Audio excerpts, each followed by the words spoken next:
Hello, ladies and gentlemen, and welcome to episode 236 of the Fans of Power podcast. All three of us took big, hearty dumps before we started the show, so we're here with Joe Amato, who represents Team Krispy Kreme shits. You got me, who represents the Mexican food dumps, and then Tyler Baker, who said that he had a nice big protein excursion before we did the show. So, hey, now you guys know about our bowel movements for the afternoon. Hope you guys are all doing all right. I mean, where are you going to get this on any other He-Man podcast, people? You know, I mean, it's we like to dig a little extra deep, you know, in terms of our content, and I hope, you know, you're just not going to get this on Roast Google. So, Val, try and top that there, buddy. Yeah, you need to talk about your poops more, Val. Poops equal views from what I've seen on the YouTubes. So that's what we're trying this week. Mine hasn't happened. I just feel like I told you guys, I feel kind of sick because I not suckered my sister into buying Krispy Kreme donuts, but, you know, I was like, hey, they got these new Reese Piece ones. They got 3 different kinds. They look delicious. And she was nice enough to buy them, and she brought over a dozen, and I ate 6 about 2 hours ago, and oh my God, it's like my stomach's just churning up. I was like, am I going to puke? Am I going to puke on the show? I hope not. Half a dozen donuts. How, Joe? Like, I mean, like, I can sit and probably eat about maybe 3, and then it's just too rich for me, and I can't. But you, it's just because I have a weird high metabolism. I like just crazy stuff, and it looks so good. And they're all different. They were like filled with peanut butter. There was chocolate on top. There's Reese's Pieces. It's just Tyler probably gets sick just looking at him because I know he avoids that crap. But my God, I shouldn't have went so. Hey, if when donuts happen to show up, which is not too often, you know, and I'm like, you know what, I'll do it. I'll indulge, but I'm like, I won't go past no more than like maybe 3 if I do that at all. I just, as much as I could eat a whole lot, I'm just like, it's enough to, you know, hey, have a donut with some chocolate icing or something like that on there, but it's not often enough, right? I put myself in, a Jeff Daniels in the bathroom situation by having too many donuts, you know. I just it was a sugar rush, and now it's kind of slowed down. But while I'm being calm, I'll quickly at least say hello to the chat room. At least while I can function. Halfway through, Joe's just gonna like pass out from his crash. That'd be terrible, just live. But JSP Captain Chronic, Rabua Channel. I probably butchered your name, man. I'm sorry about that. Lee Heckle, Zen Brown, Darth Baca, Curtis Ackerman, Grimbot, Papa Hood 69. I did say Fedmon already. Adam Gabbert. Carlos is here. I always avoid his last name because I butchered. Spider Rat. And Eric Amon. And there, I think I got everybody. But thank you all for joining us.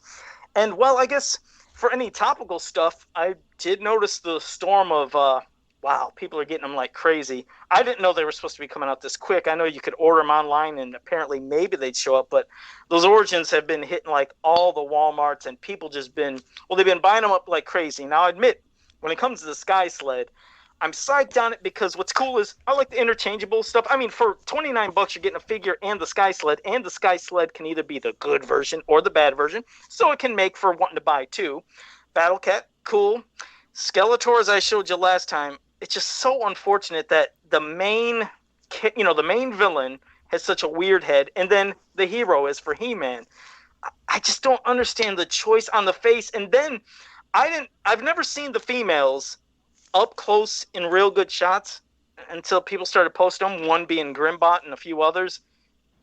They're doing this weird pose like a supermodel, like they're, you know, sucking in their cheekbones and squinting. It's like, I'm just so damn disappointed that the main characters that you're going to at least highlight for, the launch of this line, had got some of those butchered faces. Man-at-Arms is the only one I could say, okay. And Beastman, okay. I'm hyped for the line, don't get me wrong. I'm going to buy them all, but I hate that that's the launch with these weird faces. I don't know if you guys have seen them, but damn, it lets me down that that's what they're showcasing. I don't know who just, you know, okayed and greenlit that and said, you know what, that's a perfect face for Skeletor, He-Man, Evelyn. I don't know what happened. And I don't know if you guys seen them, but damn, what a disappointment. I haven't seen any of the pictures of the people that have posted them that have found them in store and brought them home. It's nice that they've hit the shelves. I'm sure some of you are like, well, then why did I spend $80 on this on eBay? But I have yet, because I haven't been going to Walmart either. I try to avoid that as much as I can because that is sort of where the epicenter of this virus lives around here. To me. Oh, no kidding. Oh, no kidding. Well, Wow. Okay. I mean, Joe's like, "What? You're being serious?" No, it's the people walking around. It's Oh. just a bunch of a bunch of trash, honestly. Anyway, in terms of the faces, they are what they are, I guess. We've said it before. The He-Man face is nah. The Skeletor face, like, why'd you do that? Trapjaw's face looks weird. It doesn't make sense. Like, it's different enough from its vintage counterpart, but it's almost just too different to where it just... The face molds look sort of cheap to me. I don't know. You know what's weird is the thing is, again, I respect that they were trying a different look. It's like I said, okay, every He-Man line that's come out from 2000X, all the other, lines that we've had, yes, they've had a different kind of interpretation, but it's just like they missed the mark, especially if, again, they always like to always focus and say, you know what, we got to have a lot of the main hero, the main villain when it comes to He-Man and Skeletor, especially when you know if they're going to do variants. And I'm thinking, and I'm thinking, are you guys going to continue that head for each one then? It's just that they really missed, like I said, for me, it just missed the mark. I don't understand what happened. And some people even here said they didn't even like Man-at-Arms. Like, again, I'm excited for the figures. I just want to be great. Okay, like, for example, I'm going to show you what could be one of the most hated figures just in a design-wise. Okay, now here's Faker Cena, okay? But you know what's why weird? are you doing this, Joe? Why am I being forced to look at this. damn John Cena on a He-Man Now, podcast? I don't know if you can show it that but well, Joe, but here's, Joe, I just want to bring up a point. Joe, there's nothing there. You can't I see can't him. see- I I got can't you. see And that's anything. why he's clear. But here's the thing. But this is the thing about this figure. Why does this figure have at least that very cool, clear gimmick? Meaning, if you guys are going to do this, give us something to where this is a great molded plastic figure. It's that transparent. Why can't we get an icer? This is my example is, okay, you're going to keep giving us the same stuff over and over. Don't miss it this time. If you're going to put quality into a goofy figure like John Cena, then give us an icer. We never had a vintage one. Yes, we got them for classics, but we've always wanted vintage. They show right here. It's great. It is clear. It probably doesn't show up as great as when I look. Well, that makes no sense. Why is Faker clear? It's strictly like if you know what it John is? Cena, well, I know it's for the whole like some jerk off at Mattel's like, oh, you can't see me. Isn't it funny? But that's not the character. But that's not the character though. The character is not see through. It's not. I didn't get it either. You're right, because there is a John Cena, but this is the Faker. But you're right. It's like, well, Faker's not clear. But yeah, they wanted to go with the you can't see me. But obviously, we know we're going it's like you got a bunch of goofy ass 4-H camp counselors making decisions from Mattel. But it's the just potential. like where their humor is just. I didn't like that humor either. God, everything is about like Destro with his pimp daddy bullshit armor. Like everything now has got to be funny.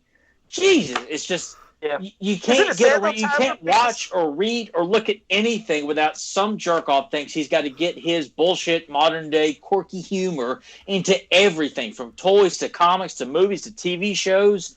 It's unavoidable.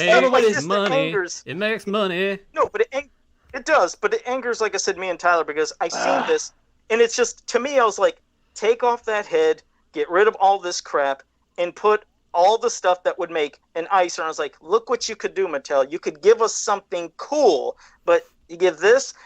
It's sad to me. Like I said, that this character, that, like you said, what's the logic? Oh, you can't see me. But I was like, he gets it, but we can't get an icer? That's what I mean. It's like, start giving us some more. After this first or second wave, please, start giving us characters we never had from the mini comics and the cartoon. And the other thing that just dumbfounds me is they do a poll to see, do you want to have Anti-Eternia, like Man-at-Arms? Didn't I tell you guys 2 weeks ago? I said, I guarantee it. I said, watch it be variants. I said, son of a bitch, 24 hours later, it's a poll for 4 variants. I'm like, oh my God, I'm so tired of being right. Not only about the variants, but what's bizarre and angry about, like seeing that is, okay, Anti-Eternia Man-at-Arms and Keldor from that garbage multiverse comic we read. Again, we've said this how many times, Tyler? Why are you guys trying to give us from new stuff when you have a library of characters from the past that we never had? Why do you think you have to invent to give us new things when there's a ton, there's hundreds of characters that we could have that we never had, but instead you'd like to say, oh, do you want to have Keldor from the Multiverse comic? Do you want to have Man-at-Arms as anti-Man-at-Arms? No, I don't want any of them. I want some stuff from the past that we never had. They act like we don't have a library of characters. I don't get it. Well, it's like in that poll, they should have been like, all right, well, here's 3 variants. Here's Icer. Like Joe wanted, because they already got they could do that, like you said. Why not throw the fans a bone instead? It's just more variants. It's stupid. And I guarantee you, it would be their argument is, well, we don't want to put out characters like Icer and Lizardman and Strongarm in this line that's we're putting He-Man back. They need to see the quintessential characters. Like, okay, so you're saying the casual fan knows what the hell an anti-Eternia Man-at-Arms is? They sure won't. That they know why Triclops looks this way? Like, bullshit! Yeah, they're not going to know Keldor, definitely. That's why I'm like, any casual fan, I'm sorry, I find it hard to believe most hardcore fans, which what few are left of us, are excited about this toy line. And whether it's just strictly about you're just eager to buy whatever kind of trinket bullshit is out in retail outlets right now, but you can't be that excited when you're already seeing variants at the forefront of, like, the very first poll of getting the fans involved is, what kind of variant do you want?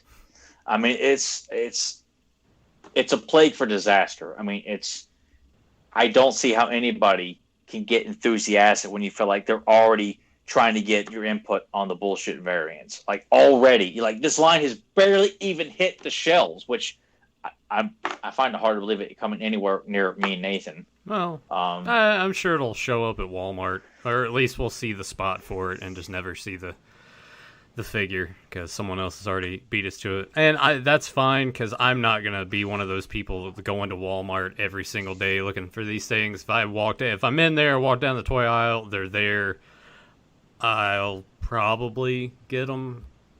Maybe. I don't know anymore. I don't know.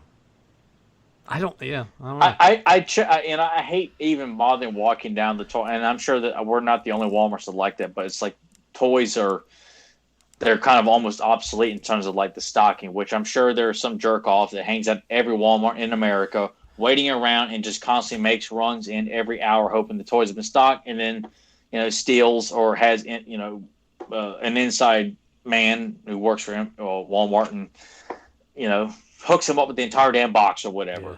But it just feels like, toys are so poorly stocked at retail outlets for the most part. Like, yeah, you see someone say, check out what I scored. I swear, I'm so sick and tired of people like posting all about all the shit that they bought.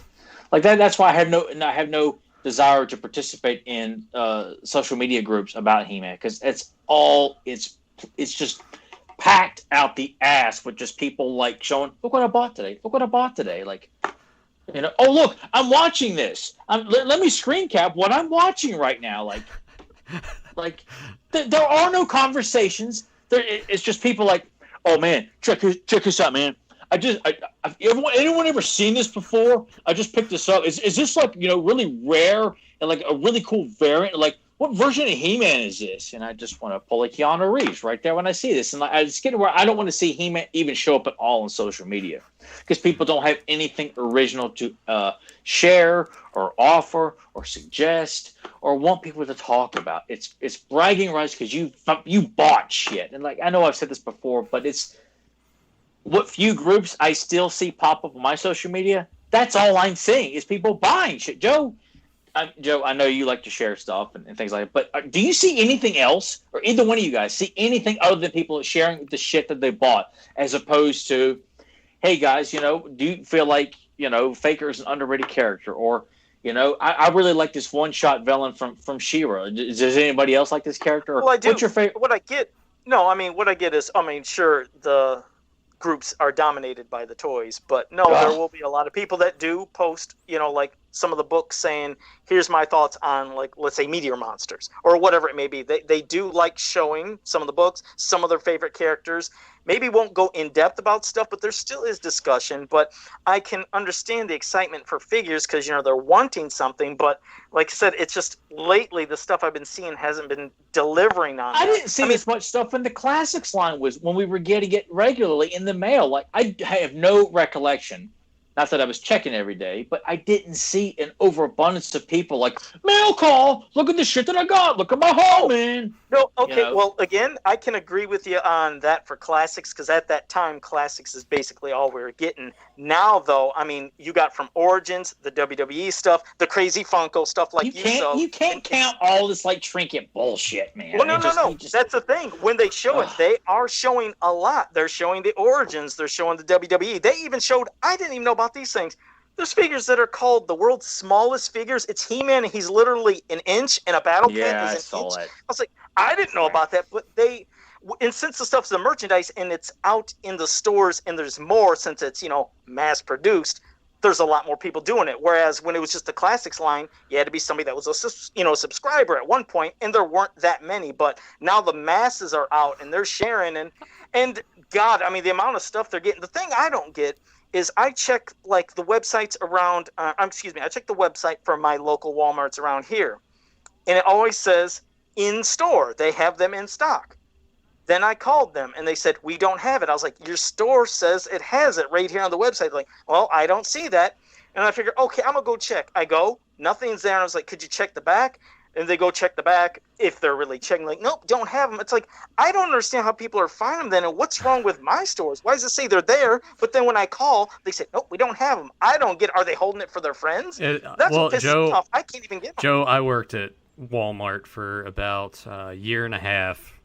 Shit, how long ago was this? Almost 15 years ago. Oh God, we're talking the mid 2000s. And let me tell you, the vast majority of the people that work at Walmart have no idea what any of that shit is, and they don't care. So they don't care. They don't. They're looking to give you the quick answer. I've been guilty of it too when someone asks me for something that I know we don't have in the back. And after you tell them, they're like, well, can you just go check? I'm like, well, I know it's not back there. So I'll just go back there and pretend that I'm looking. So it does happen in that regard. But yeah, most of them don't. Well, I often feel like with toys, no employee at any retail outlet, because typically they don't know toys nor are they interested. There's maybe one or two people, I'm sure, at every outlet that is probably into collecting toys. But it doesn't mean they're into collecting, the 80s. Retro stuff. It's probably like your pick and chew bullshit and little chibi, Minecraft nonsense and all that pixelated bullshit. Nothing macho with balls. I mean, if kids like that stuff, whatever. I know Minecraft. I'm talking about adults. Kids is one thing, and I'm talking about adults. That which pretty much is what toy aisles are focused on anyway. But yeah, I just kind of feel like if you were to ask them, hey, do you have any of the NECA Teenage Mutant Ninja Turtle stuff or any of the G.I. Joe classified? What's a G.I. Joe? I don't know, man. We got a lot of Godzilla stuff on the shelf. You like Godzilla? Yeah, well, I just feel like if you don't get that, it's like, well, someone was here about an hour and a half ago. I already bought them all. So. Yeah. Back to your point about the whole like Facebook thing and the groups and whatever. I think that's just the trend as a whole, not even just the groups. Facebook itself, and you think about like Instagram, their core focus and the thing that people really pay attention to are pictures. That's why Joe will post a picture of He-Man with a burrito or something, and then people are like, I love it. I love it. If you post a link to anything, like our show, for example, no one will click on it. And I know people in our rants about people not watching this damn podcast. I remember a couple people even suggested. I cracked Joe up. That's pretty good. That doesn't happen like that too often. No, it does not. Sorry. Go ahead. Yeah, go ahead. But no, I just felt like people clearly do respond to pictures, but hell. When I would put up collages of very distinct pictures that you wouldn't find in a Google search, like my own screen caps and stuff to advertise the podcast, no one gave a shit. Well, no, I'm saying. I mean, it was like you really have to like break it down. It has to just be a picture, just one picture, nothing else.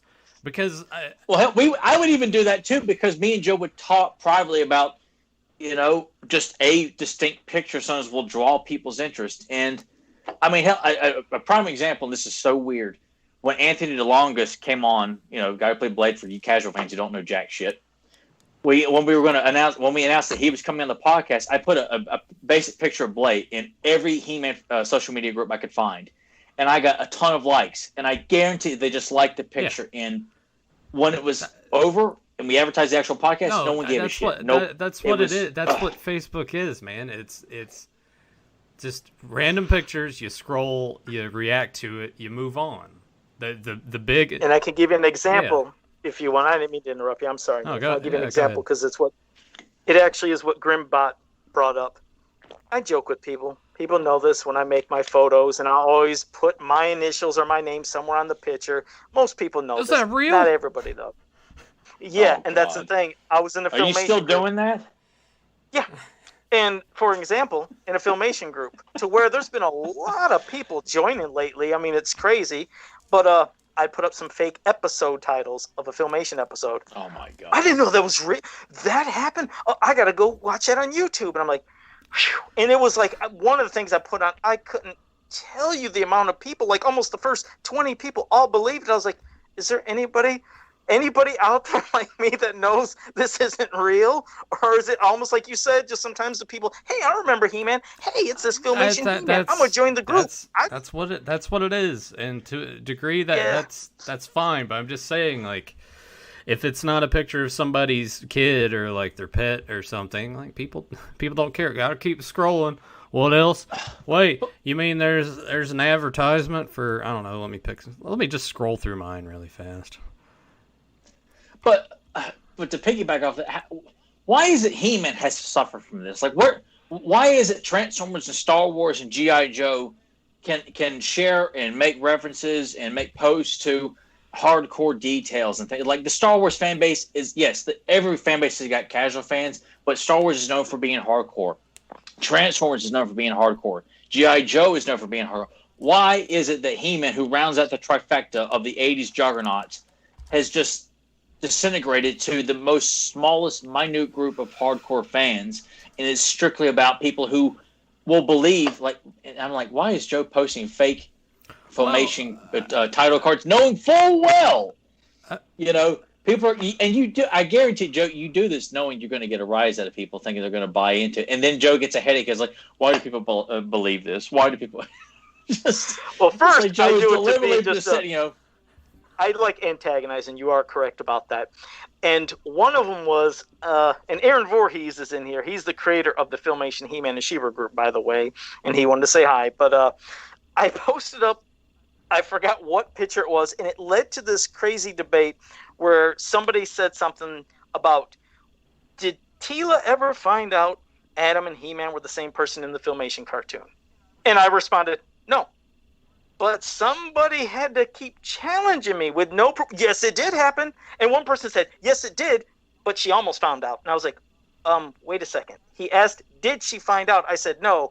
And you just said, yes, she did, but she almost did. It's like, that's not the same thing. But then James, God bless him, James Etok, he posted a fake title thing, and he said it was the episode where Tila found out Adam's secret. And somebody said, I gotta go find that episode on YouTube. I was like, oh my God, I lost it. I was like, James was being even more sarcastic than me, and somebody believed. I was like, oh dear God.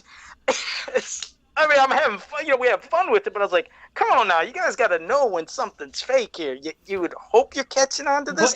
Well, it's scary to know how few people know that it's a joke. Well, think about it. You asked earlier about like the hardcore fan bases and why this one's dwindled down, and it's pretty easy to answer that. Those fan bases have continuously been fed since the original series premiered, with other movies and more like Star Wars especially. You get the prequels, then you get the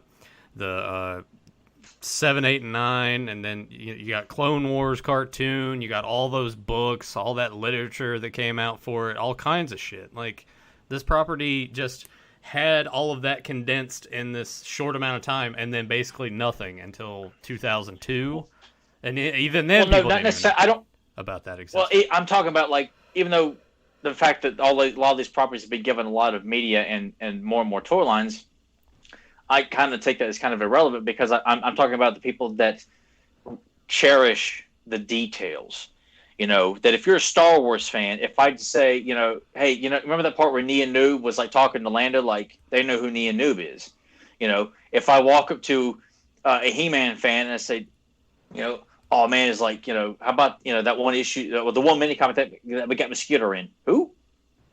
You know, it's That makes sense, but that's what I'm talking about. It's not about But how much stuff is out there. It's like knowing that you can talk to these people or that they are aware of how in depth. I mean, like a Star Wars fan, if you talk Shards of the Empire with them, most of them are going to know what you're talking about. But I think that's what breeds that hardcore fan base, is that there's constantly been just more to consume, and they can get deeper and deeper into it and introduce more people. Well, hell, even G.I. Joe has not been given.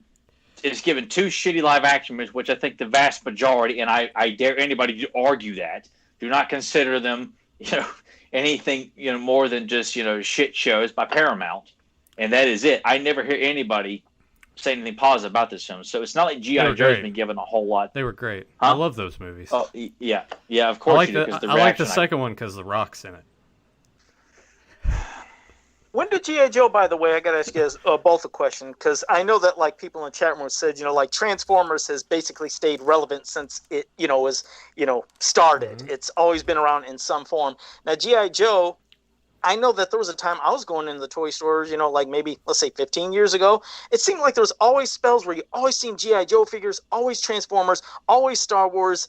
But then as of late, I don't remember the last time I seen G.I. Joe. Did they go inactive a couple years ago? Or is there stuff out there and I just don't know? I know there's recent stuff. No, the last thing that was done is that they did that exclusive line for Toys R Us, which I just realized because I barely got to see any of those things because they were gone the minute they hit the shelves.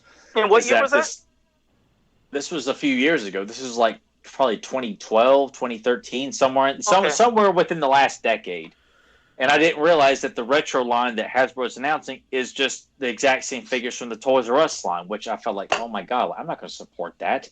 Like I initially thought it was new sculpts and people were complaining about the card backs. Like, no, it's the exact same figures they released in Toys R Us. They're just releasing them as singles. But I think it works in that regard that if you missed out on them the first time and Toys R Us doesn't exist, at least in the same capacity that it used to, that you could jump into it. And I think we're kind of missing the major point. The biggest difference here between that and Masters is Hasbro has all those properties, and Mattel doesn't know what the hell they're doing. So, well, and I think some people would argue that Hasbro at times doesn't know what they're doing, because I feel like a lot of people are upset with a lot of the Transformer stuff, which they can't seem to figure out. The G1 stuff is the only thing that continues to be the attention getter. You know, G.I. Joe is something that you're not quite sure what their take is on G.I. Joe because they're so inconsistent on it. Yeah.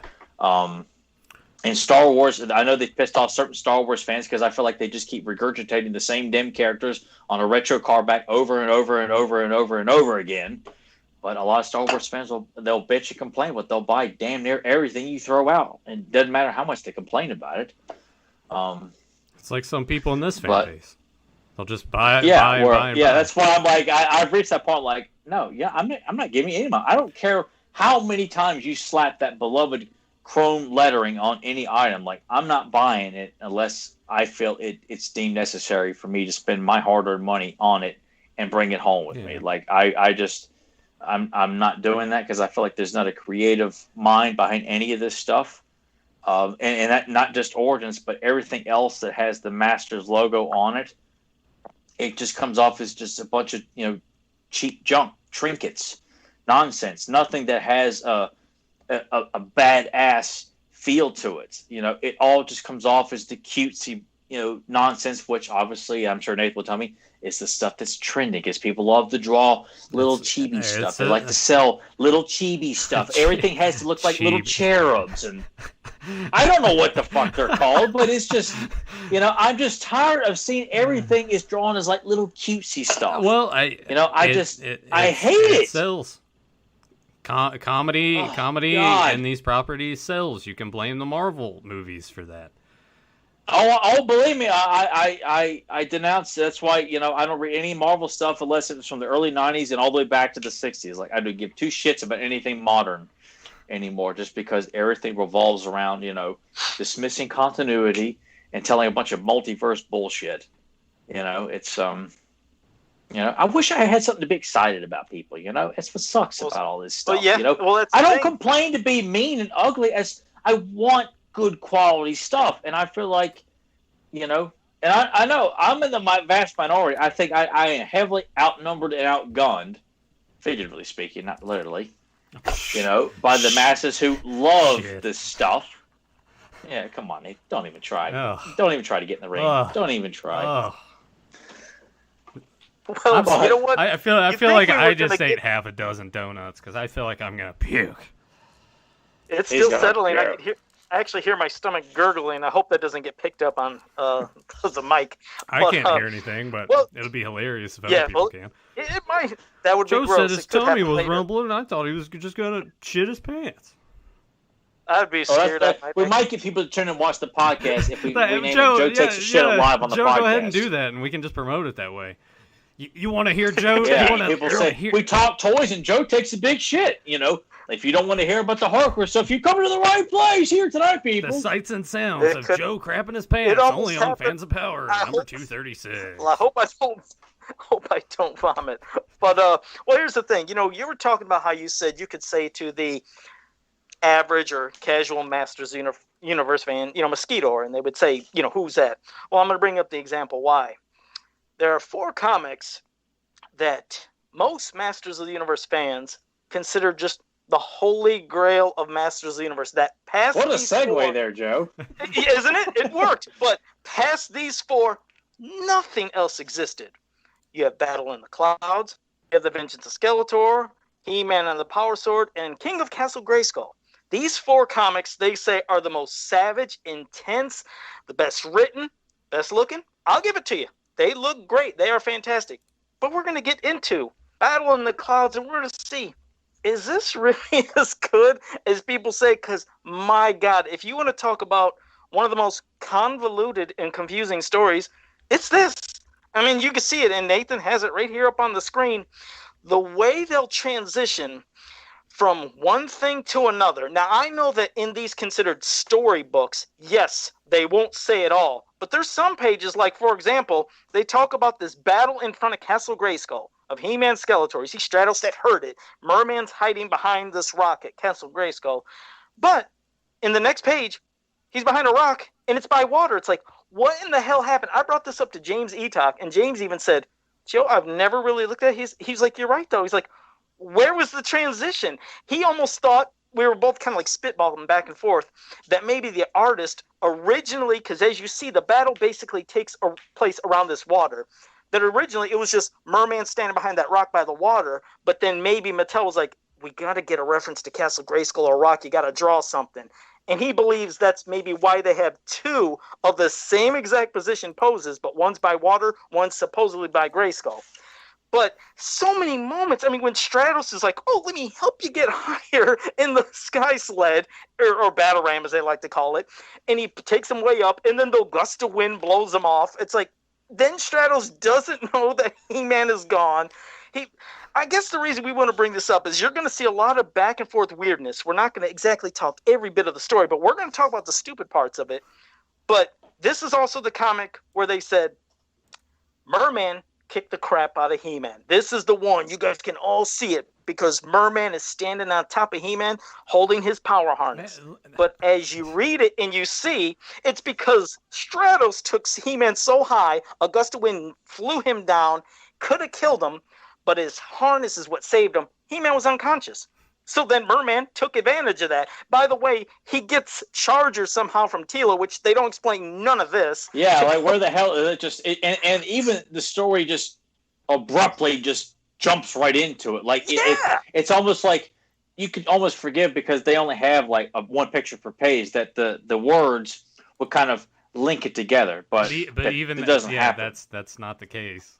Like if you No. want to rely on the words to actually connect it, it's not really happening here. And I thought it was interesting, like because I know we had the Savage stuff, so obviously in the ones even before this, the harness sort of just introduced in this as a way for them to kind of go back and be like, all right, well, this is what's on the figure, and we have to explain it. It's not just a decorative thing. It has like more to it than that. That seemed kind of strange to me, like a super strength Well, as suit, you can see, they a kind of force force field. fed it. Like what? Yeah, there's the power one, the force, and if you see it when they mention it earlier, it's like they're trying to do foreshadowing by using those specific words, and then and now here it is. But did you notice that's the other thing?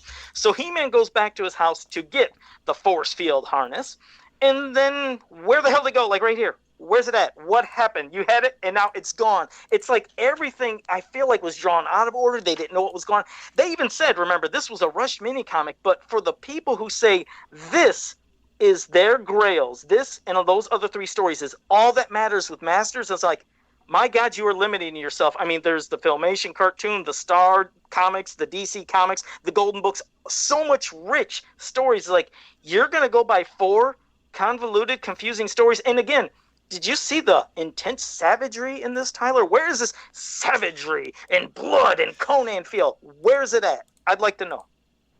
Yeah, I've often, like, I know there are people who, they mention Alfredo because they like his artwork. Like, that's one thing. You know, and you got to be specific about that. When you say these are your 4 because you love the artwork. Can't really argue that because the artwork is beautiful, and I like the simplicity and a lot of the panels that he drew and everything. But story-wise, I mean, they're not legendary. They're not memorable. There are brief moments in some of them that I like, especially He-Man and the Power Sword. There are moments that I enjoy. I hate He-Man's origin. He's from a tribe. I'm like, oh, I'm so glad. There's things that I'm glad they graduated from these 4 mini comics. Like there are elements. Like I love seeing, the primitive take on Castle Grayskull where there's nobody in Grayskull.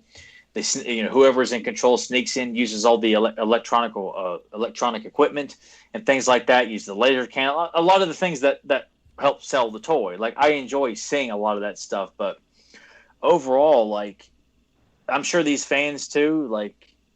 When I don't know. I think it's the art because, like somebody here in the chat room, which yes, Jay, I agree with you, Jay. The artwork is fantastic. He said it made it epic, but in the minds of a lot of these fans, when you'll have debates without them even talking about these comics, in their head, all they'll keep saying the stories were so savage, and I always want to say, when did this happen? And then there's the people that will say, Merman kicked the crap out of He-Man. It's like, when did this happen? They show me that picture, and then I tell them to read this. They're like, oh, that's what I mean. But when you're going through this whole thing, it's nothing but confusion. Okay, well, here's the thing. Look at this. First, when He-Man fell out of the battle ram. I keep wanting to say Sky Sled. It is, but whatever. When he falls out of the battle ram and his power harness saves him, that was a pretty good distance, okay? And then Merman's like, I better get this. If I can have He-Man's weapons, I can help Skeletor, blah, blah, blah. Later, towards the end of this, you see Man-at-Arms a lot higher than He-Man was up in the sky. He gets knocked down, falls onto the ground, and they said the only thing that saved him was his special armor. I was like, I think I'd want Man-at-Arms' armor more. I mean, he fell at a higher rate. It's like, is everybody got this special magical armor? Everything seems so forced at times, but this is the thing with Charger, seeing that with Teela, like you said, first it came out of nowhere. You never seen Charger again. They don't really explain much of anything, but I almost felt like there was a lot of, not only the coloring books, but books. They showed Charger so much. I almost felt like they were going to plan on putting Charger in the line and decided not to. I don't know if it's something you ever thought about, but isn't it weird that Charger is in so many things and the covers of a lot of stuff, even the coloring books, but Charger never appeared? I wondered, did they think about maybe making that horse, but thought, maybe nobody would get into him? But I mean, hell, I seriously doubt it. I think it was just something that, I think Don Gluck, who wrote these first 4 mini comics, I'm sure it was just something that was thrown in and they kind of went with it. But I can't see them, mainly because they didn't put a whole lot of stock into female figures in this line.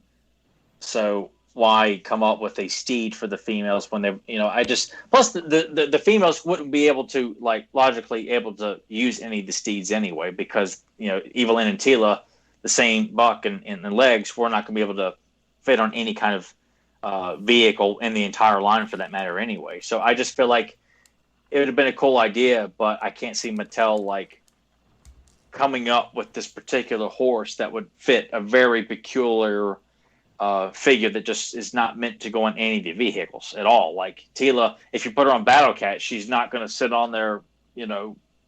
I think just from a logic standpoint, I don't see Mattel doing that. I feel like Charger would have been a great addition, and I think honestly should be kept in the canon of He-Man. Sure. Why shouldn't Tila have a reliable steed that you can rely on at all times? I feel like a lot of the prominent characters should have something. Like Skeletor's got Panther, He-Man's got Battle Cat, Fisto has a Stridor, Jitsu's got Night Stalker. I feel like some people should have a particular reliable beast / steed or a vehicle that is theirs. It's their. You wonder if in their head they were thinking. No, you're wondering, no, I agree. And I was wondering if, in their heads, they were thinking, okay, when you think of, Battle Cat, Panther, and all the other vehicles that everybody can get in those, it's cool. But we only have, at the time, we just have 2 females. And, of course, here comes the sorceress eventually. But 2 females, should we release the horse? Would the guys think it's a girl horse and wouldn't put the guys on it? You wonder what goes through their head. I would have loved to seen a Charger because I bet it would have looked fantastic. I mean, that's still something that could be even great for I ain't even go into saying, hey, it should be in the new line because we know it ain't going to happen. I don't think, I honestly, I don't see the Origins line lasting that long. We said it before. I feel like it's just a test for something else to see... test tread the waters, be like, all right, they're selling pretty well. Possibility for the cartoon, new cartoon. And I agree with you. I feel like Nathan. that's what's even if the new cartoon sucks, doesn't guarantee good toy sales. I mean, I think we all saw that with the 2000X line. The way it was poorly advertised and swapping times and all that stuff, didn't help toy sales at all. And the fact that they screwed the pooch on the shitload of variants, we all know that story. I'm kind of with Nathan. It's kind of hard to picture Mattel willing to go 7, 8 waves into re-releasing every figure from the original lineup and then throw in their bullshit variants of apparent versions of characters we never got because they're too cheap to give us a Lizardman or an Icer. Unless it was just boom, but they have all this in the tank ready and it's just boom, boom, boom. These waves are coming out every 6 months or something. I just don't honestly, see it that's the thing. I see that. No, I mean, and I'm sorry, Nathan. Again, I didn't. I hate doing that. I feel bad. I'm sorry. I didn't mean to do that. No, you're fine. I want to stress this too because I don't think I've ever addressed it on the show with how we have Skype in here and doing this. The way that we hear it with the 3 of us through this is fine, but I notice sometimes when I go back and watch the episode and how it's recorded, the audio, that it sounds like I have second ahead of you guys, so it's almost like I'm cutting you off, but that is not the case when we're actually on here and talking. It's not. But thanks for saying that. But no, when it comes to this line, I'll be honest. Seeing the rate at how people are, see, that's the thing. Oh shit! I'm dropping my goddamn earpiece. Hold on. Dang it! That was my first cuss. Sorry about that. Anyways, don't you be apologizing to 2 grown men about you cussing? Yeah, so the line itself has been selling great, and in the groups, of course, not everybody's as critical as us. Is it because we're trying to be mean to the line? No, it's because we're so passionate, we love it so much, we want it to have as much respect and be treated as great as possible. So when I see Tyler has a different way he looks at something, so do I. When I'm looking at this figures, the thing is, since I customize, all I do is see faces. I see details so much, so when I'm seeing the faces, it's driving me bonkers. But the fans in all these groups, the ones that are going to Walmart and buying them like crazy, they're not complaining. They're loving it. Now, but because it's also the same damn characters that are shown in every piece of merchandise. It's not like they came out of the gate with a Stridor and a Fisto 2-pack along with a Strong Arm and Clawful 2-pack or something like that. No, it's with the generic of the generic. And that's why I'm Well, that's why the variant thing would scare me. I pray that's what I hate. They show that as being some of the first. What do you guys want? And that scares me because I don't want it. Because if the line could continue of giving us new characters along with ones we've had before, and that fever keeps going. I mean, this line is selling fantastic, but if they start implementing so many variants and then people's just interest like, oh God, I can't stomach a 20th He-Man. I mean, because that's what I hated about the 2000X line. I love that line because of all the new scopes and details, and they didn't use the same buck body over and over for everybody. I appreciate and respect it, especially the Stactions. But the amount of He-Man and Skeletors was over the top. I mean, that's what sickened Tyler and me, and Nathan. I'm sure you've seen how. Yeah, no, I was collecting that line, and then I just sort of trailed off from it because every time we would go to the store, it would be exciting when you would find a new character, but what's clogging the shelf? Variants of He-Man and Skeletor, and I'm like, yeah, and then you just give up, and then they think the line was. Yeah, because then they said, oh, the line's not selling. It's like, well, actually, no. Every character, when you look for something like Attila and Evelyn or Roboto, whoever it may be, gone. But it's like, He-Man and Skeletor sitting there. It's not that people don't want it. It's you packed 4 He-Mans and then one other hero, another hero. 4 Skeletors, one villain. So people obviously snatched up the ones they wanted, and then you're stuck with clogging up with the hero and villains that they said had to be in every wave and that everybody wanted.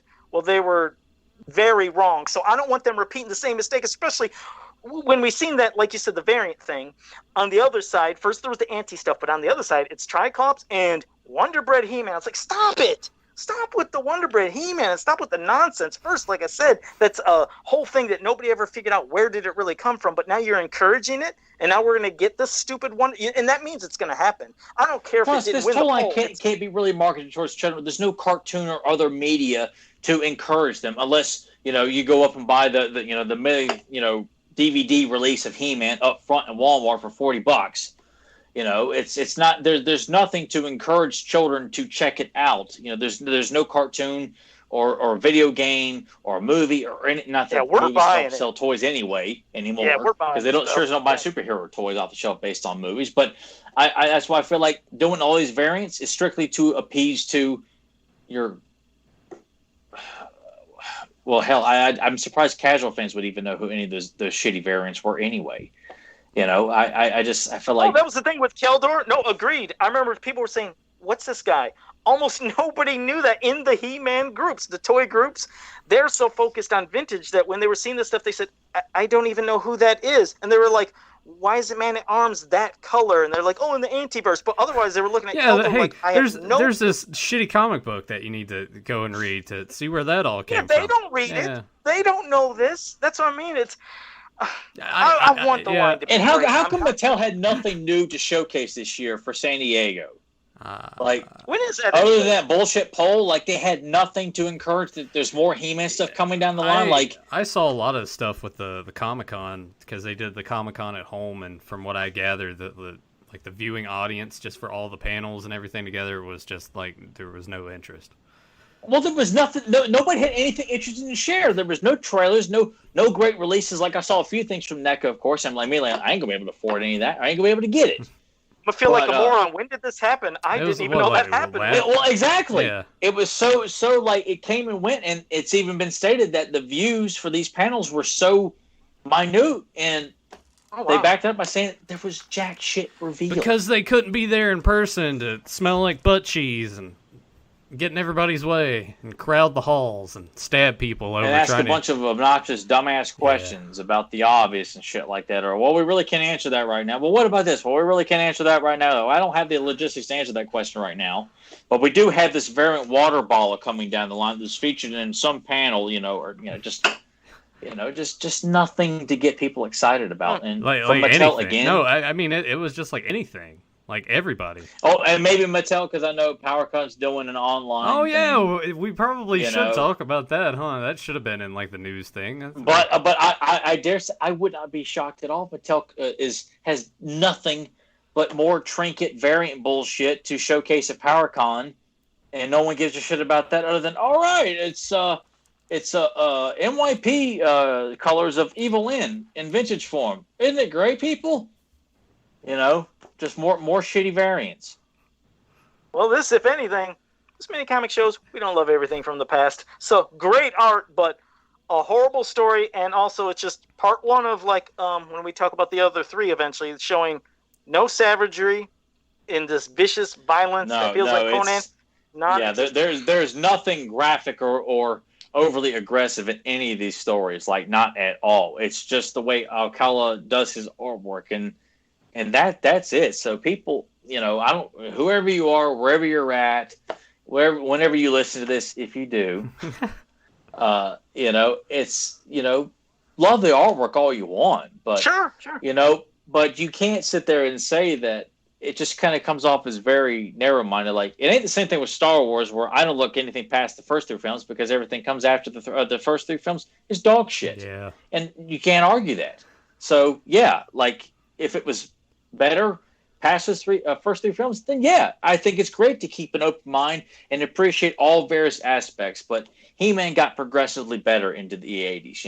You can say what you want as the line went deeper into the '80s, and obviously the rest of you assholes just stopped buying those toys and took it away from me just as I was getting a little bit older to keep buying more of those toys. I don't see how you can limit yourself. Tyler, like, sometimes when he's hanging out, when he visits his mom, he's probably just sitting there and is just quiet for a second, and he's like, damn it, why couldn't you just had me 3 years earlier? I've often wondered, because I was at the perfect age for Turtles, and I'm so thankful that I was, because I got to experience Turtles, the way I wanted to experience He-Man. Like getting to see the commercials for new toys, being at school and seeing my classmates come in with Jitsu and Fisto, like, who is that? I had a few moments as a kid, but yeah, I've often wished I could have been around a little bit earlier to where I could have, all my Christmases would have been focused on He-Man, Thundercats, and G.I. Joe, like over and over and over and over. And, I remember taking my Dragon Walker in for show and tell. I thought it was the coolest thing in the world, just to watch that thing go super slow. For me, it was fascinating. I actually don't remember what the kids in the class thought, but God, was I excited. I was like, I get to bring some He-Man toys to school. So those were fun times. I would never take my toys to school. I didn't trust any of those assholes. No, I was kind of the same way, because I had someone steal my 2 talking Marvel superheroes from Toy Biz out of my backpack, and they had no idea they were in there. Just this one guy decided to snoop around in my backpack in 3rd grade and took them out of there. And we called him by the end of the day.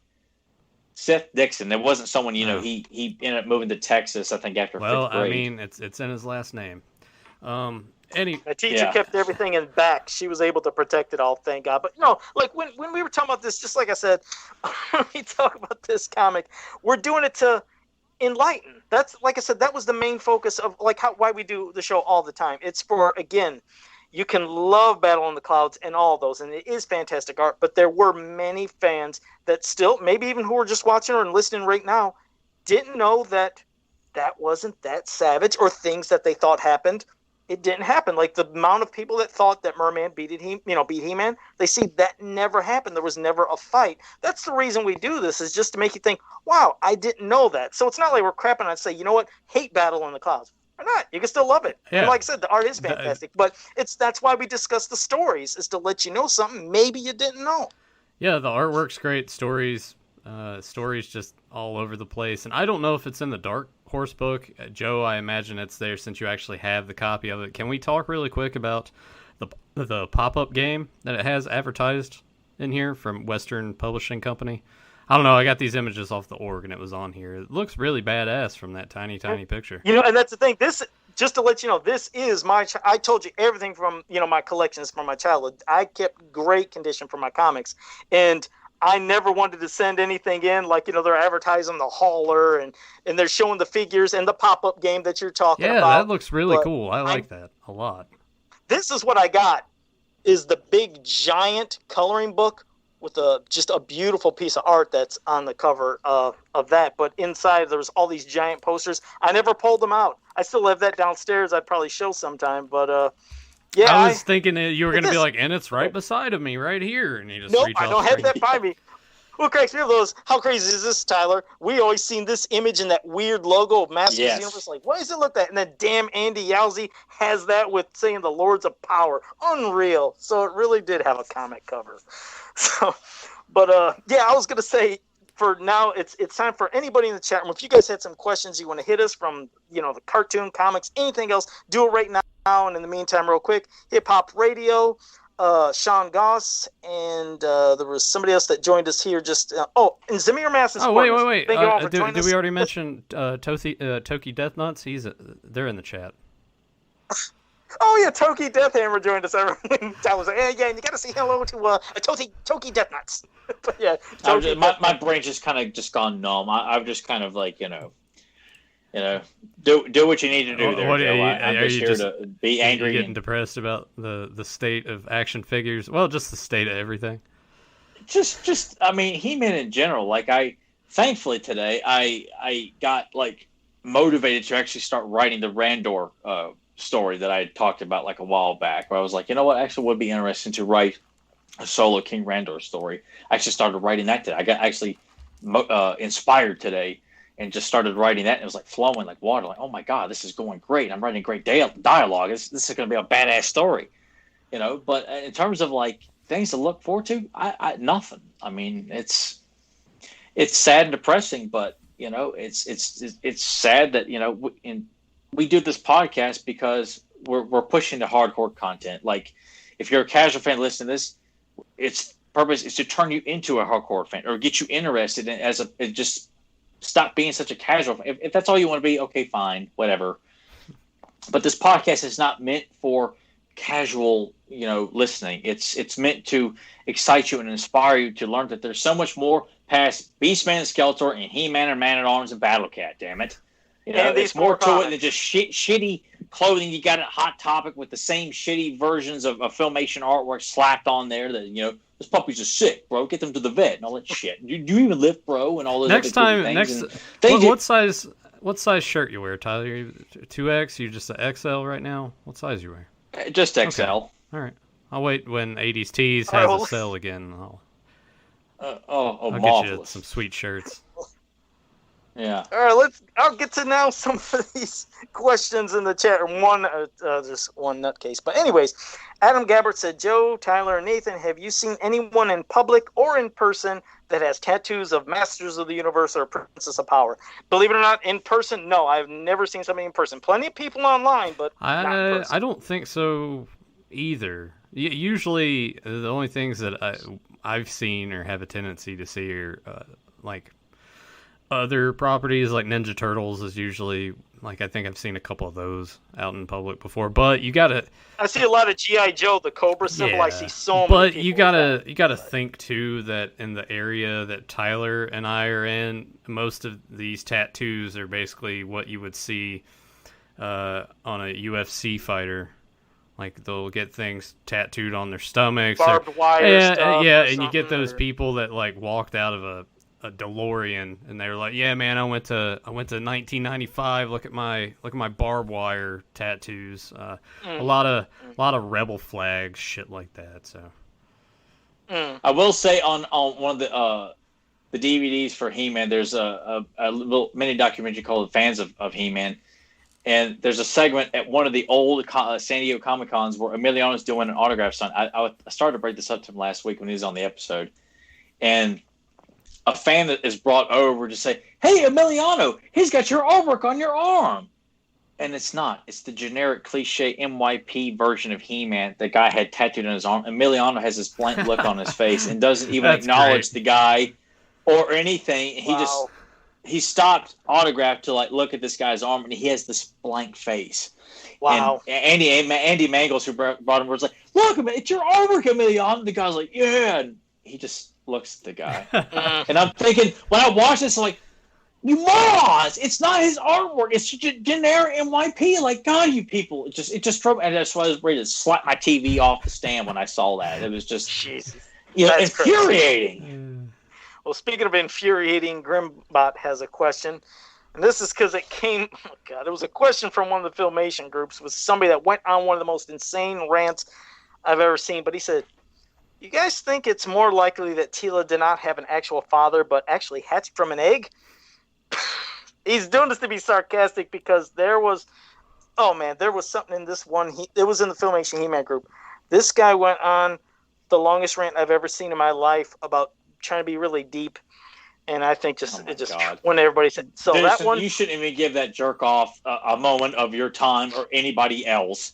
Someone who's trying to come up and reinvent the wheel by coming up with some bullshit theory, and he's like the next big thing to write the bullshit, DC. It went comic, into about virgin birth and everything. It went insane. So we're going to avoid that. You but don't. God. I'm sorry, but you don't need shit like that in a cartoon. Like, you don't need that. I don't like seeing that stuff in any of my comic where people tried to come up with these really convoluted, overly artistic or art house bullshit. Especially in an established property, don't go in there with weird shit like that. Just take the mythology, tweak things, but don't, like, if you want to do something like that, create your own thing. It's almost like if you were to take and keep it to your damn self. It didn't engage me. Didn't engage many people. Some people just looked, and some people. I want you to ignore them. don't want you to give them the satisfaction of even acknowledging that you even read their bullshit post. Don't give them a like, a dislike, a sad face, an angry face. Do not give them anything. I do not want these people encouraged to continue to function as a fan of He-Man if they're going to continue to write this incoherent drivel like that. Like, they do not. They need to be ignored. It pretty much was, but it was insanity. But thank you for that, Grimbot. Thanks for giving me a nice, brain aneurysm. On that one there. It's weird at the same time. Me and Tyler said aneurysm. Hip Hop Radio said, Nathan, have you been looking for the Target exclusive G.I. Joe classified Cobra Island? Oh yeah, where it's got the Cobra Trooper and a couple others that are Baroness, Beachhead. I don't make it out to Target that often, and every time I go, because the first thing is check the NECA section. The Target around us even in the toy aisle, it's just they drop the ball on it all the time. I was actually lucky enough that I had a friend that lives like on the coast of the state, and he goes out all the time, and he found me the Casey Jones Foot Soldier 2-pack at Target, so I have that, and I told him to keep a lookout for that, because it's the same thing. Like, I go to Target once a week. I'm not going to go there every day, because Target, from where I'm at now, is probably like a good 20-minute drive, and here in about a month, if all goes well, it's going to be a little further away from me. So like, I want them, of course, it's great, but I also hate the fact that it's these store exclusive things, and it almost feels like they don't make enough of them. And I know that that's the point, but at the same time too, like, if you're just between the bots online and the people at work grabbing them and holding them, which whatever, they have a right to do that. If there's not a lot of them, then it's going to be the same thing like how I've fallen out of other toy lines. I'm like, what's the point in collecting this? I can never find it. I don't want to. Fuck it. I'm done, But yeah, I would like to. I hope next time I go in there's something, but I haven't even seen any of the classified Joes anywhere around here. The ones I got, I ordered on Amazon, so that's what's on the shelf right now. If that's something I ever see in my area, would you be interested in something like getting that, Nathan, in case I ever see it in my area? If you see that, and for Tyler too, especially Tyler, because Tyler... Send me pictures. Okay. Yeah, I'm collecting the classified stuff. I'm not buying any bullshit variants like Destro and Pimp Daddy bullshit. And I don't need another Roadblock unless it's more closer to the vintage styles. But I've already pre-ordered everything that they've already announced. I've pre-ordered everything because I'm not going to waste my time running around to our desolate 2 options of outlets or retails to get this stuff. I just assume bypass it all and just order everything online, man.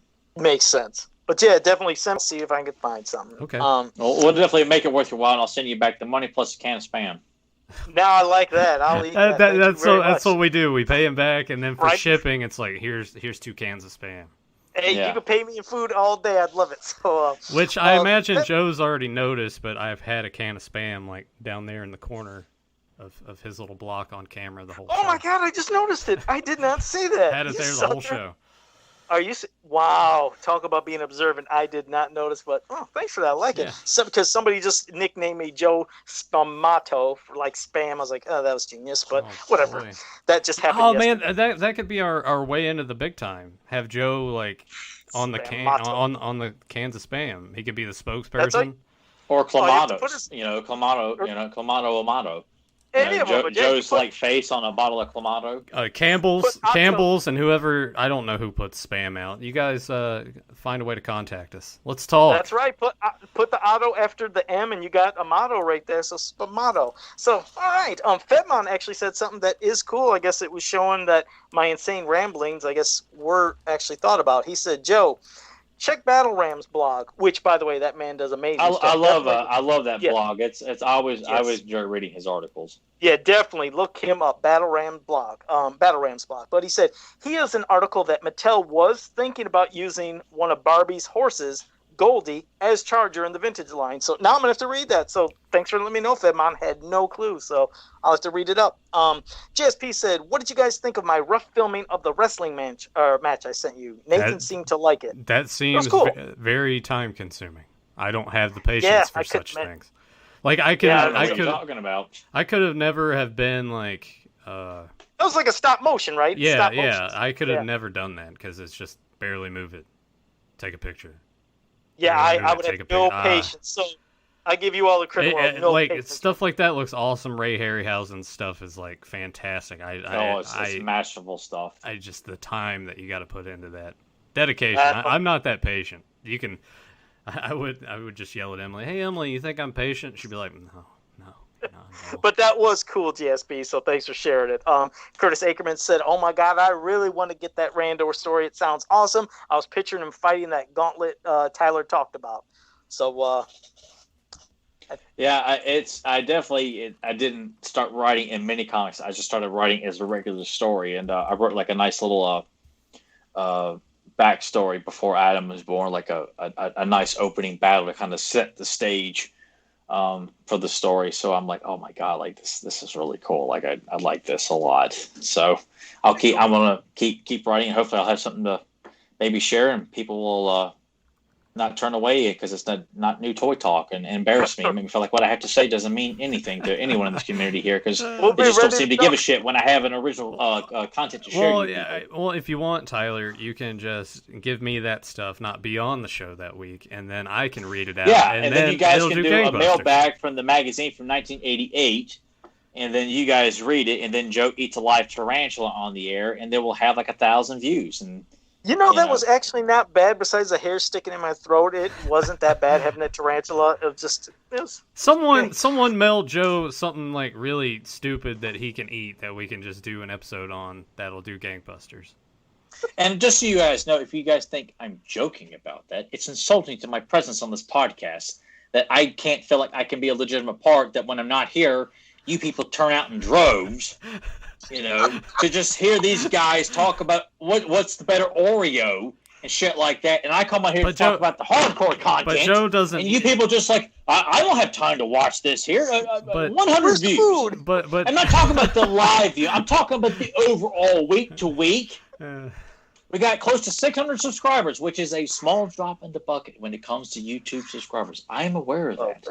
But when we're not getting close to 560 views a week, I'm just telling you, you assholes should be ashamed of yourselves. Man. Not the ones that are here, not the ones that tune in. I want to stress that again. The ones that are here, we appreciate you. But every one of you, and every one of you that watch regularly, the people who leave comments, who send Joe, Nathan, and me remarks privately on Messenger or whatever the case may be, you all have spoken. I appreciate everybody who takes the time to send us something that's positive or some criticism. I don't care. I don't get piss on my hush puppies when people say something that they want us to work on or what, or where they like. I appreciate that you took the time because you're listening to us. I appreciate every bit of that. So everyone that's in the chat room who will listen to us at some point this week, by this time next Sunday, I'm including you in my big thanks to all that. It's the rest of you hundreds and hundreds of people who subscribe but don't watch us yet. Where the hell are you? I want to end this here, but it's I'm calling all of you out. I swear. They went out to get cigarettes and never came back. Yeah, they did. They're just like, food. deadbeat dads, I'll eat it live. But Joe, you're a bunch of shitty casual fans. That's all you are. You don't care about any of this stuff. You just want to buy the generic of the generic with your shitty Filmation Walmart t-shirt and call yourself a fan. I'd have slapped the shit out of all of you. He actually looks like he turned redder. He's almost as red as my Modulak mask. Look at his whole body. He actually looks like he got red and pissed. I'm like Mosquito, like where I just, my skin turns red. It's just you start pushing the button on my back here. I thought it was just because you suck. Anyway, Joe doesn't like Oreos though. To go back on that point. I hate the middle stuff. See, that's what makes it such a dynamic conversation. Is people will tune in next week to find out why Joe doesn't like Oreos. Give two shits about, the latest finding about, a vintage figure that we almost got but didn't. Like, that's lame. That's gay, man. Like, well, why can't we talk about modern stuff, man? And Joe putting stuff up his ass. I remember I would take one off and scrape that white cream off and just eat the chocolate cookie. God, I hated that white cream. So, yeah. Let's see. Zamir Mass said, I ruined his childhood. I think that's when I was talking about, the vintage comics. Sorry about that, Zamir. Just had to let it happen. Brian this ruined your childhood, man? Where the hell you been? With all the other mini comics and episode commentaries, like, this is what ruined your childhood, man? Dang, I'm sorry, dude. Take a drink, Tyler. Just wait until the movie comes out eventually. Brian Davis. Well, speaking of newer things, Brian Davis said, I had been wondering your thoughts on Kevin Smith's reveal about the new Masters cartoon. He doesn't like he's anything more than a spokesman. No, I'm hoping, Brian, that, like I said, the cartoon will be good. I hope it's, the property is treated with some respect. Don't be delusional, Brian, here. But I can't talk. I won't mention the other stuff. But no, Brian, I'm hoping it's great. I hope it can bring fans back. It'd be fantastic. I guess it's just a wait and see. But I guess we'll see.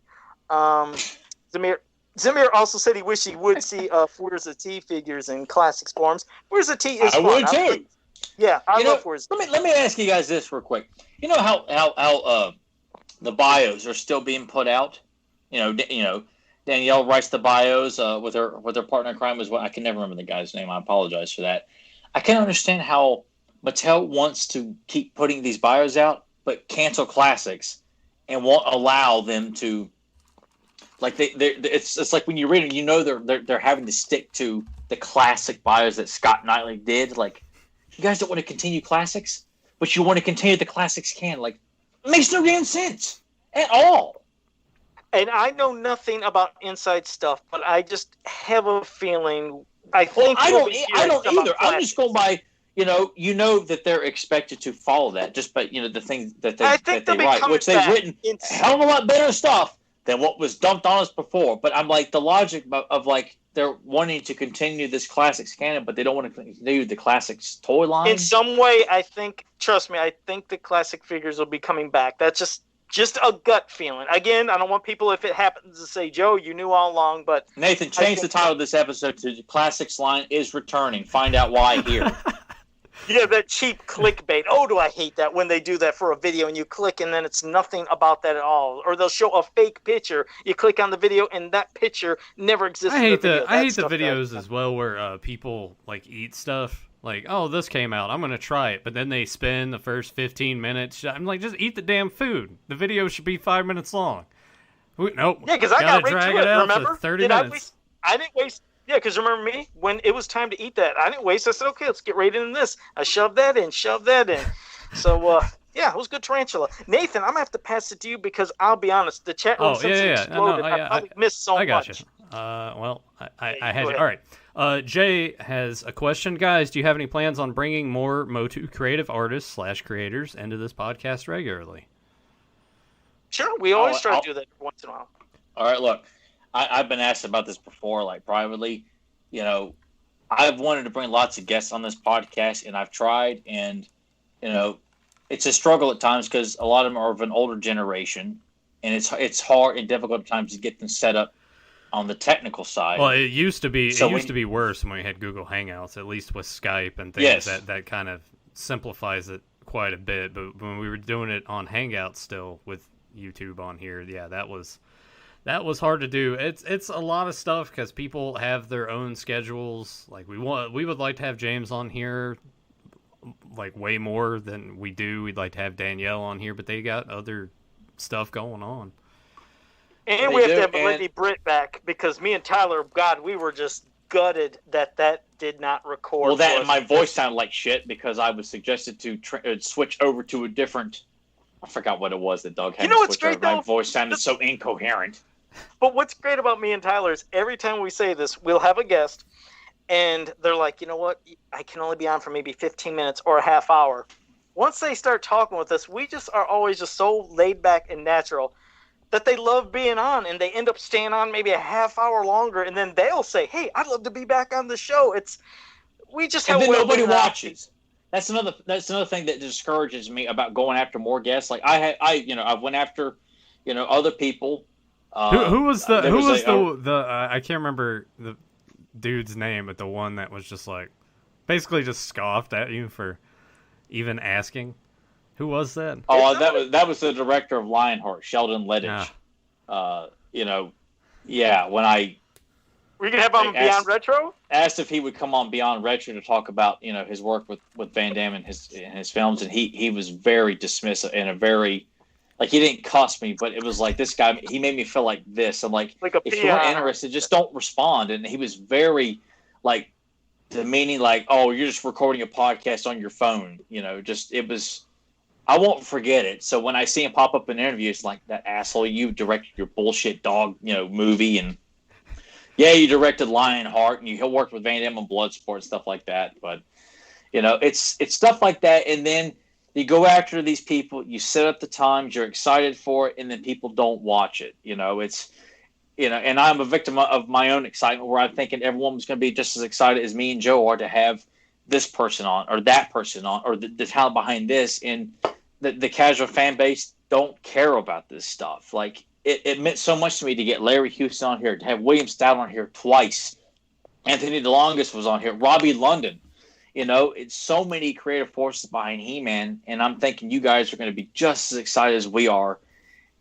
And it's heartbreaking when it's very minute, when you see someone who's got my top 10 bullshit customs of He-Man, and people just oh man, I can't get enough of it. And we're putting our personal time to bring these people on so you guys can learn more secrets. Joe, don't be putting yourself over here. I'm on a roll here. We're trying to get these people on here to discuss the work on this, and you guys are just, Let's go, bub. You're gonna talk about shitty customs. Look at that Wolverine. He's awesome. No, that does look really good, Joe. It is really cool. And that's the thing too. Joe is actually really modest. He doesn't want to. The only time he wants to show his customs on camera is when he's gonna cut Tyler off like that. Or if somebody and then asks, apologize for it, and then apologize for it, and do it again anyway. Yeah, I'd never do that again. Hold on, if we were a successful podcast and we were selling T-shirts and shit, like that would be a good one of Joe. Like, I didn't mean to cut you off, and that's the shirt, But yeah. That'd make a great. I mean, it's a shame, because you people just don't seem to want to tune in and watch us. Hell, even when we have people who are beloved in the community, you guys are just like, I don't give two shits about that. Where's the toy talk? Papa Hud69 says, Joe, Nathan, and Tyler, what was one thing that Masters did that drew so much hate and ire from the people? No other franchise has received nowhere near as much flack as Masters. Why Masters? Well, I mean, we're all passionate fans. We don't have much stuff when it comes to it, but I mean, like, especially when we were growing up. Now, things have changed, like I said, with certain things, but like growing up, right now, it's like you can't be critical of anything without somebody calling you some kind of name or a hater, but we've been passionate, just like everybody is, for any of their properties since we were kids.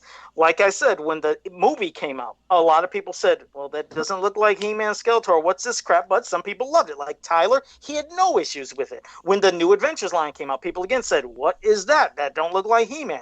MYP came out. A lot of people loved it. Some didn't. But I don't know. It's just, we like recently now, we just want, like I said earlier, to be treated as great as possible. So when we see a comic that is so confusing or doesn't make sense or it's bringing us so much crap, we don't have to say, you know what, thank you for making this comic, because there's no Master stuff out now, so thank you for giving this to us. I'd rather say, no, don't give us anything at all, because if you're just going to give us some watered down, confusing crap, I'd rather say I don't want nothing. But some fans just eat up, say, gimme, I will like it. But if we're critical and say we don't like it, we're supposed to be haters. Like, no, we're not haters. We're passionate. We've done it since we were 5. I think there's a fine line of saying, "No, this sucks," and saying it sucks, but then explaining why you think it sucks. I think that's what. And we explain I know. it. I'm saying Yeah, in terms of other things, people, like, if you just say it sucks and don't say anything else, then yeah,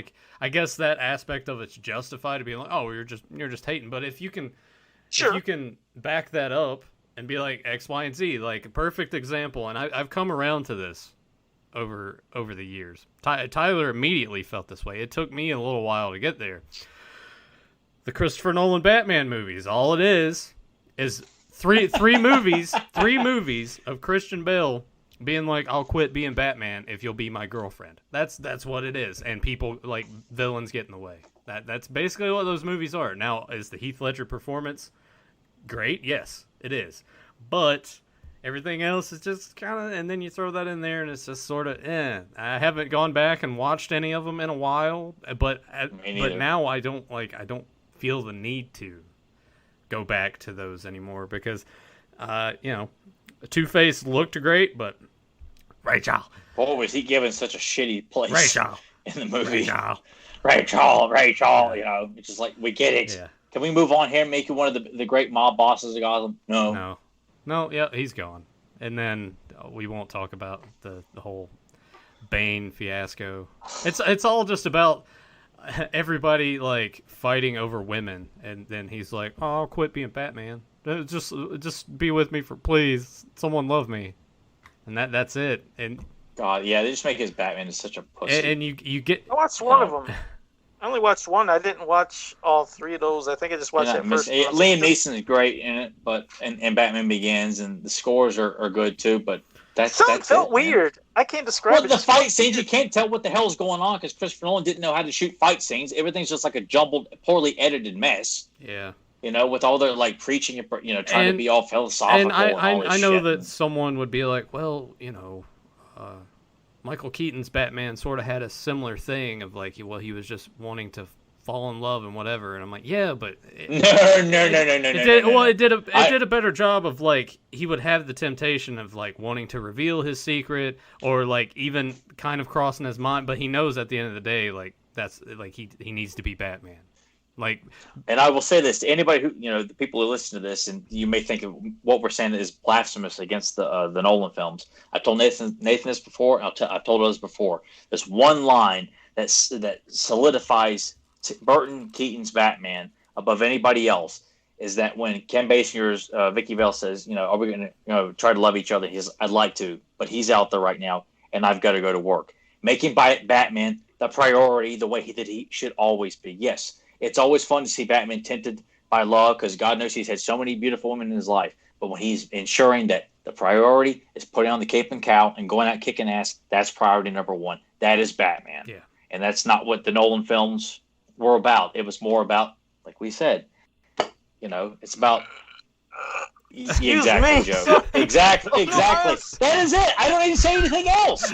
Joe, that was perfect. Thank you, Krispy Kreme. I was trying to hold it in the whole time. I was like, "Oh my god, am I puke?" What a timing! I thought he was faking that. No, that was real, people. I mean, that just shows you what the Nolan films, they're vomit-inducing at times. Not all of it, but the majority of them. Yes, this is what happens. I mean, there were good things sprinkled in there, but as a whole, they just fell completely flat. Very forgettable Batman films. And it was easy to get drawn into the hype because... Oh, yeah. But it was. Time does a lot of things. Makes you either appreciate stuff more or look back at it and be like, yeah, that kind of sucked. But I will say, there's for as high regard as Tyler holds Batman 89, like, he puts Ben Affleck's... I knew this was... Affleck's Daredevil. I knew it was coming. That's what... I'm telling you, I was depressed. It was Valentine's Day, and nobody liked me. Nobody loved me like Christian Bale wanted, so... I was delusional thinking that piece of shit was better than Batman 89. You know what? I also tried to convince myself that Batman and Robin was not as bad as it was. amongst other things too. And it's just I was trying to convince myself that Christian Bale's Batman voice was not bad at all. When me, Nathan, and my brother went and saw opening night, I have been deluded. I went through that phase where I was trying not to believe. Joe, are you going to throw up again? No, I'm stretching. I guess you knew I was getting real quiet. I'm just stretching, making sure nothing happens. But, Okay. yeah, Batman and Batman Returns are the only Batmans I you actually can leave liked. it at that. And those are the only two Batman films outside of the Mask of the Phantasm. Anything the animated series, that's where it stops and ends. And hopefully, Keaton comes back. Maybe it'd be worth a shit. I don't know. I can only hope so. And maybe with Robert Pattinson's Batman. I'm hoping that will turn out okay. But it's like with anything now, I feel jaded enough. You guys might not get as much of me feeling that way on the show, but I'm jaded enough that when stuff comes out, I'm like, yeah, it might be okay. Like, I just temper the expectation, because I don't want to go into anything anymore, like, super excited about it and just walk out and pull a Keanu right there. No, I don't. Yeah. Well, I got genuinely excited about Infinity War. I'm like, God, that movie sucked. Yeah. And I got genuinely excited for it. I turned myself around and I was like, you know what? I'm excited, even though Chris Pratt, the legendary asshole that he is in this piece of shit. And, maybe it won't be so bad. And it was. And we'll stress this. You like the Nolan Batman movies? Good on you. You like Infinity War and the Marvel movies? Good on you. Some of those are still all right, but Infinity War to me was basically just, hey, you remember these guys, right? They're from that movie you watched 3 movies ago. And they're funny. Yeah, that was basically all it was. Oh, yeah, Bale's Batman voice was, where are the other drugs going? Why? Oh, my God. If that scene right there where he's interrogating, what's his name? Do I look like a cop? Like, oh, my God. Oh, Batman. Or when he gives his exposition to Gordon, like, if the water gets into the water, the whole city be covered in this poison here. Like, oh God, like it's just their dialogue. What about when Joker's hanging upside down and like Heath Ledger's killing it in there, and then like he's like, "This city just goes to show you." I'm just like, you may have had yourself forever. Like, Heath Ledger. I mean, obviously, he can do no wrong in that film, but it's just, even the secondary acting, like all the extras acting in the Nolan films are like bad. Like their dialogue, they can't deliver simple lines. It's like Wayne's World 2. I know it's a small part, but we can do better than this. And it's like, all these people are just, all these extras have speaking parts in all 3 Batman films that Nolan did. They're bad. They're all bad. It's like he's just like second unit came in and directed this people. It makes no sense. Anyway, Christopher Nolan, and I know Tyler will disagree with this. I do like Christopher Nolan's other movies because I think that suits it. Oh, I love Insomnia. I think Insomnia is a masterpiece. I love suits that. his talents better. Like, good on him for taking a shot at Batman, but they're not. They don't do that for me anymore. I don't know. Most of the rest of the chat talk was like, "Damn, Tyler's on a roll tonight," and all this stuff. So I don't think, and I could have missed something, but Please give us one more good He-Man question, and I will say this as a teaser for next week. Yeah,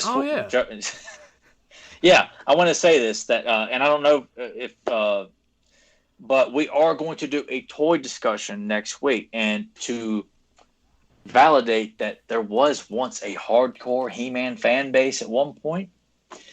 Our next week's topic will validate just how hardcore this fan base was when we do the Toy Fair Titanic Tussle, which was a tournament back in the late 90s conducted on the internet by Toy Fair magazine and let fans vote on what was the most dominant toy line. And they went through a bracket set up like wrestling matches, and the fans voted on what toy line would beat this toy line and move on to the next round. And we won't go any more further than that. But it was something I like. I think the 3 of us are going to have a field day, and I think Joe, say something here. You're making me feel like I'm boring. No, he's just trying not to puke or shit himself. Oh, I feel like Kenny's down in South Park. Oh God, he throws up, bleeds out the nose, and takes a shit in the trash can. He goes back and forth between all 3. But in regards to that, if Tyler is correct, I get the issue mailed to me, and I should have the bracket that we can put on the screen as it was before they did all the voting. It's like 64. I think there's a few repeats because it's basically like this toy line, this toy line, this toy line. They have them going, and it's just like March Madness tournament style brackets. But it's all the definitive 80s and 90s action figure lines competing. And it was so cool because they said, I remember when this was done. I'll go into more details about it, but it just really shows that, you know what, the He-Man fan base at one point, I mean, like, pushed this toy line to the outer limits in terms of competition against some of the other juggernauts. And it's weird because you can't find that much about it on the internet. Trust me, I tried to find this image. I'm like, fuck it. I guess I'll just go on eBay and buy the magazine. So hopefully, Tyler. Joe, do you remember this? No, I don't. That's why when you mentioned it, I used to get a lot of the Toy Fair magazines. This one doesn't ring a bell. The one thing I do remember was when they said they rated the most powerful weapons in all of comic cartoon history. And number 2 was He-Man's Power Sword. Number 1 was Green Lantern's Ring. And I thought it was fascinating that He-Man's Power Sword made it that high through all of comic and cartoon history that he had number 2. Thought that was kind of cool. That's one thing I remember. But yeah, the thing you said, I don't remember, so I'm really looking forward to it. Oh, this was something that was conducted all over the internet. Like He-Man.org had like the poll on their website. Oh wow! Various other places Star Wars, that Toy Fair was connected with.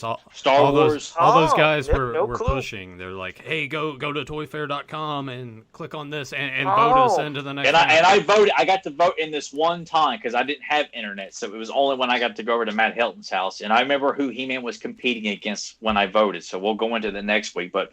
For you guys who strictly just can't get enough jerking off over toys, we will have Toy Talk, but not the new Toy Talk. This will be classic Toy Talk.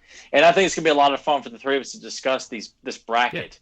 Yeah. I think people who never heard of this will get a lot of amusement probably out of seeing who was fighting against who. Yeah. And just, God, I can't wait to talk about it next week. Maybe I can kind of finagle it in a way to where I can actually have it up on screen and we can go through each thing and kind of like take a vote between the three of us of who we think should go over the other, and then I can move the property forward on the bracket. We'll figure that out once I get the magazine. We'll get all the logistics figured out.